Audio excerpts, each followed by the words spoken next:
Corpse by Soren Narnia.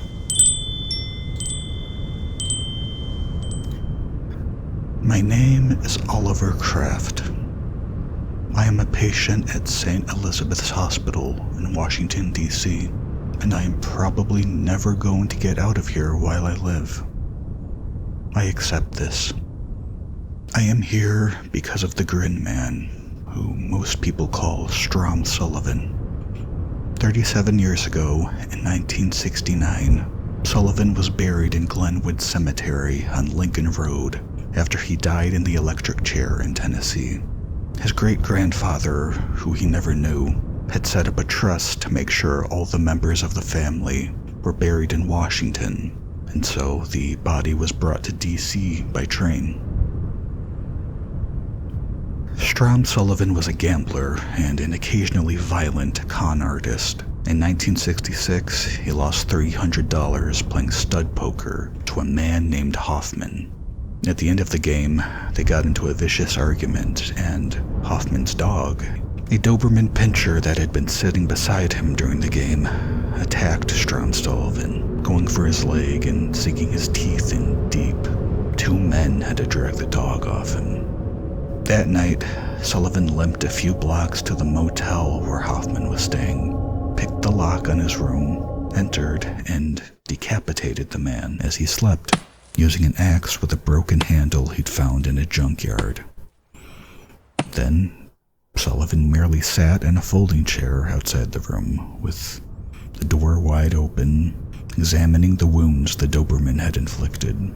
He fell asleep in that chair, and in the morning, a maid walked past him into the room. She immediately ran out and shook Sullivan awake, screaming. His eyes opened, and he looked at her contemptuously and told her to quiet down. He said he knew what had happened because he was the one who had done it.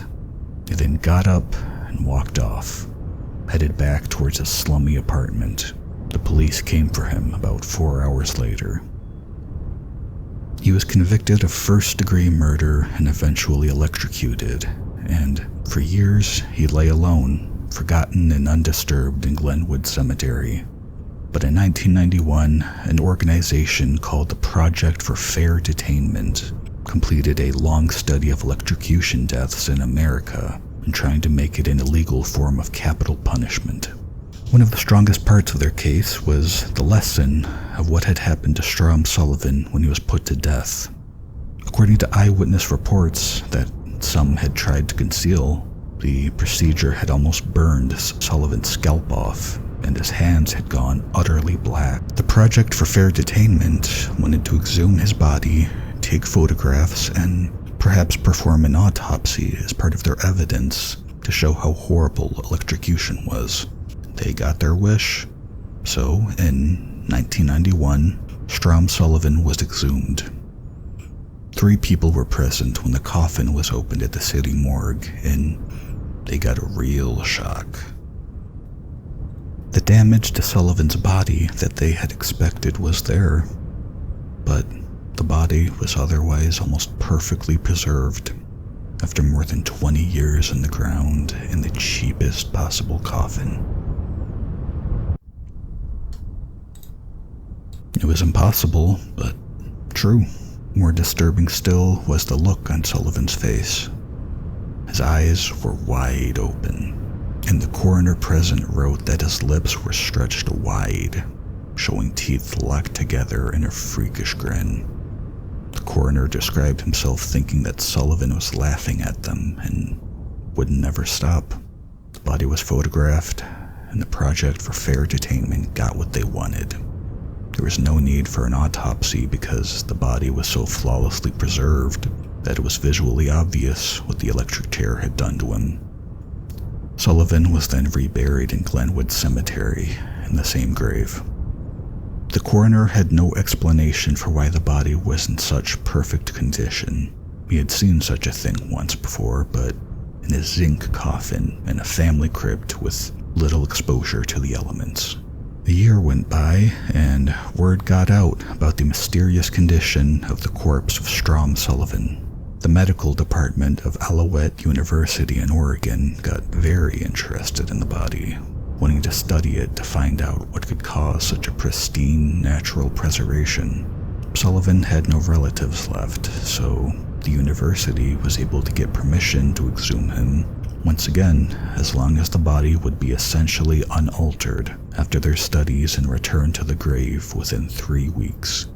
Before Sullivan's body was shipped to Oregon, its first stop was the coroner's office in D.C. again, where the coffin was opened for the second time. And sure enough, the body was still preserved, and Sullivan still had that awful grin on his face, his eyes wide open, staring. But there was something missing. Sullivan's left hand, mostly blackened by the grossly miscalculated electric shock that killed him in 1969, was gone from the wrist. Not much was made of this at the time. It was thought that it may have even fallen off when the body was exhumed before. The researchers at Alouette did what they had to do to the body, and 2 weeks later, it was back in its grave.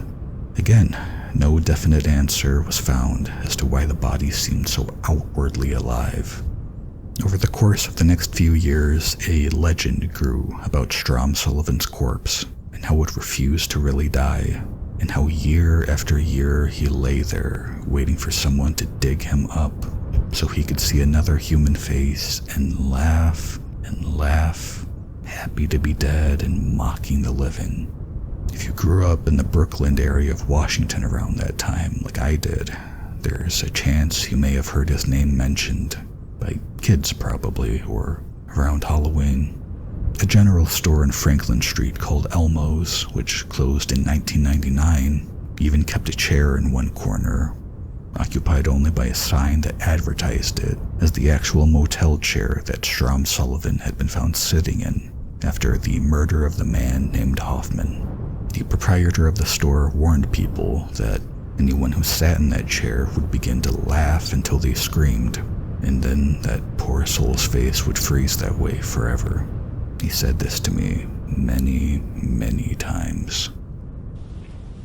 In 2005, Strom Sullivan was disinterred for the third time.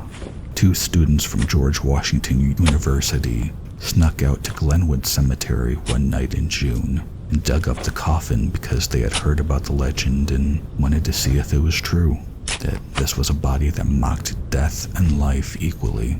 They were fairly well equipped, and after 2 hours of digging, they were able to lift the coffin out and set it beside the gravestone. Then they opened the newer coffin provided by Alouette University and joined the small group of the unlucky who had laid eyes on the fresh-looking body with its missing left hand, the right one partially blackened but intact. But they didn't get to see the terrible grin on Sullivan's face, because his head had been cut off.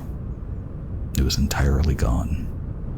The students left the coffin right where it was and took off into the night, but being a little drunk, they left plenty of evidence behind and were arrested a few days later. This still left the mystery of where Sullivan's head and left hand had gone. It took a month to finally figure it out. The mystery was traced to a part-time caretaker of the cemetery named Oliver Kraft, who is me. Back when I was 9 or so, my father came home one night and showed me a photo he had taken at work. It was a semi-focused picture of Strom Sullivan's corpse. More specifically, his grinning face. My father was an attendant at the city morgue. He occasionally used that picture to frighten me when I was bad. "Look how the grin man is laughing at you," he would say. "He knows if you don't behave, you're all his." One day I got a hold of the picture and buried it in our backyard. But my father had something else to terrify me.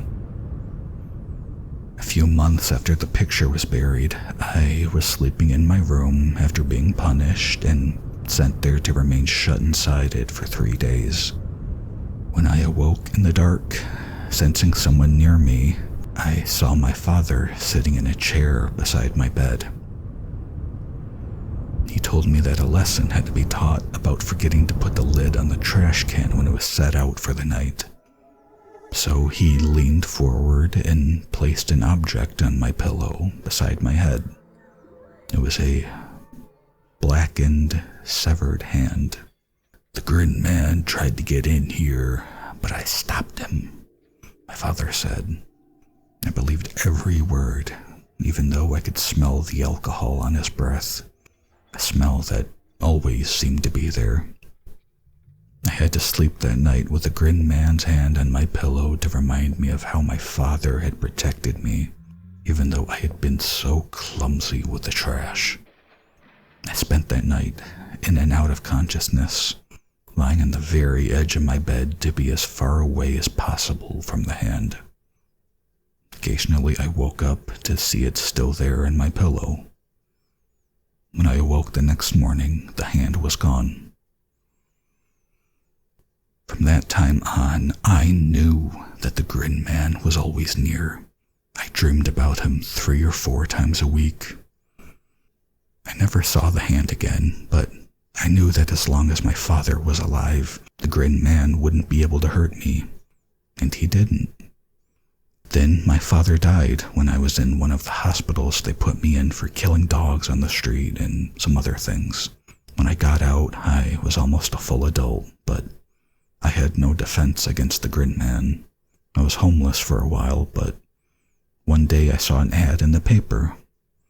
Glenwood Cemetery was looking for a part-time caretaker. I knew the Grin Man was buried there, so I applied and got the job. Night after night, I stood over the Grin Man's grave. Little by little, I could sense him getting stronger. One night, when I knew he was close to getting out, I dug up the grave and sawed off the Grin Man's head and took it. I felt much calmer after that. I did a bad job of reburying the coffin, which made it easy for the students to get into it a year afterward. Papers said that there was one remarkable coincidence about my arrest. The police found me sleeping in a chair on the front porch of the group house I was living in, exactly like a motel maid had once found the Grin Man after he had decapitated the man who cheated him. I swear I didn't plan it. It just happened. For a long time, I wouldn't tell the police where I'd put the head. But last week, I developed an infection in my left index finger. I had to tell the doctors that when I sawed off the Grin Man's head, my finger had been lodged inside his mouth to hold it steady. The jaw closed all at once, and it bit me hard enough to draw blood. And the Grin Man was still laughing when it happened. Now my blood has been poisoned by his bite. Even though it's been 1.5 years since I touched him. They say the infection had nothing to do with it, but I know differently. It's probably how I'll die.